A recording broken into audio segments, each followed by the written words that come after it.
Hi guys, the next thing I'm going to show you how to use is Ebsco. So again, we go to our research page, scroll down, and we have a bunch of different things in Ebsco. Ebsco has a bunch of different topics under it.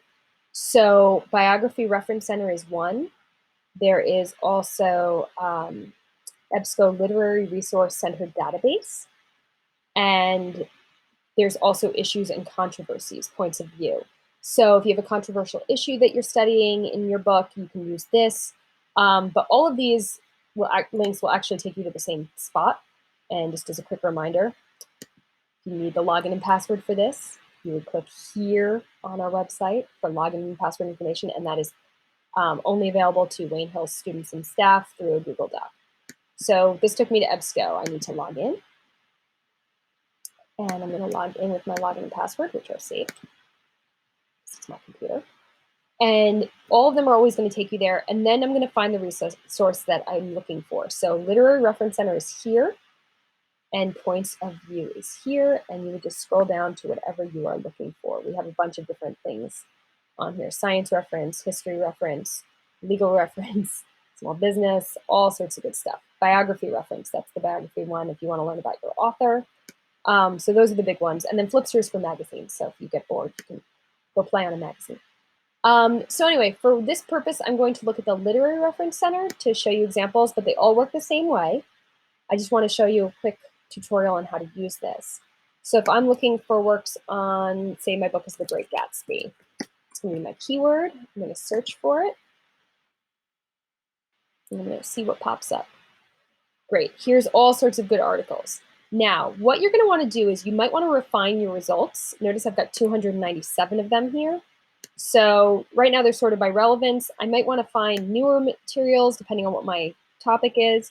These go back to publication dates from 1957 all the way to 2020. So say I only want to find things from the last, say, 20 years. Do 20 years. I can do that, and that's going to narrow down my search. And now I've only got 213. I can also narrow down my search by the type. So do I want magazines? Do I want lit crit? I'm pretty sure you guys are going to be more interested in lit crit, so I'll click on that. And that's going to narrow me down to 61. So I'm going to look at this and see, okay, what makes sense to me. You want to find things that have PDFs of the full text or HTML full text so that you can read the entire thing. You don't want just an excerpt or a citation. So here's a critical reading. Let's try Racing the Thickening of Mediation and Repetitions, critical readings, the obscene word, fragment of lost words, craft of revision. That looks interesting. So I'll click on that. Notice again, it's got the PDF of the full text. It gives you a quick little summary down here, an abstract, which is basically a summary of what it's about, where it came from, who's the publisher, all that stuff. I want to actually see the full text. Right now it's just giving me the detailed record. That's what this is. I actually want to see the full text. So I'm going to click on that so I can actually view everything. And the first thing I want to do, so I don't lose this and don't forget it, is I want to save this. So I can either print it for myself at home. I can download it to my computer, which I'm doing right here. So this is going to be Great Gatsby, Craft of Revision. And because I was an English teacher, I feel like I need to make this perfect.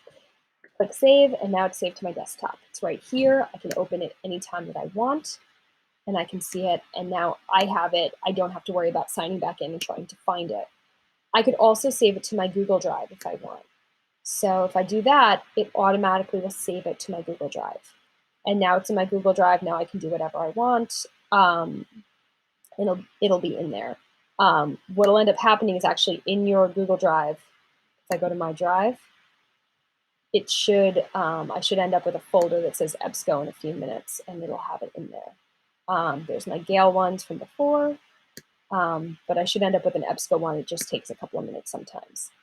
Oh,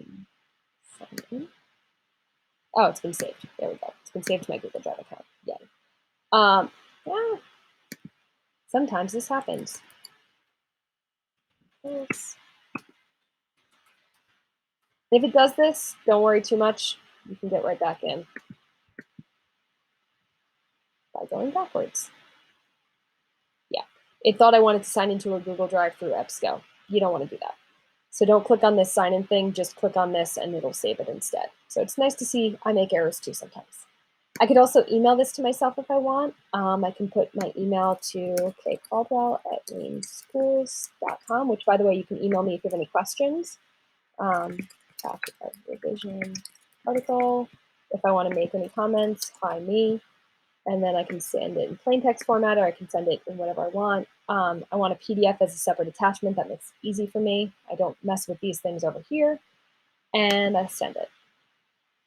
And it's been sent to me. So hopefully that pops up in my inbox, which that should turn to a 10 shortly so that I can see that. Your teacher can actually save things into Google Classroom by clicking on this. This is obviously to print. This is a link, but I find that the permalinks sometimes work, sometimes don't. Sometimes you're gonna have to sign back in and just go through. So I recommend against the permalinks. I would recommend instead doing Google Drive or saving it yourself. I personally like downloading everything because it's on my computer and I don't have to worry about it. And this little guy here, this is gonna actually give you the citation format. So if you need to cite your page, you can go down here and you can find MLA citation, and literally you can cut it and paste it so that you have it and put that into your bibliography. All right, and that's what you do for any of the EBSCO things. You can use all these tools. They're always there for all EBSCO options.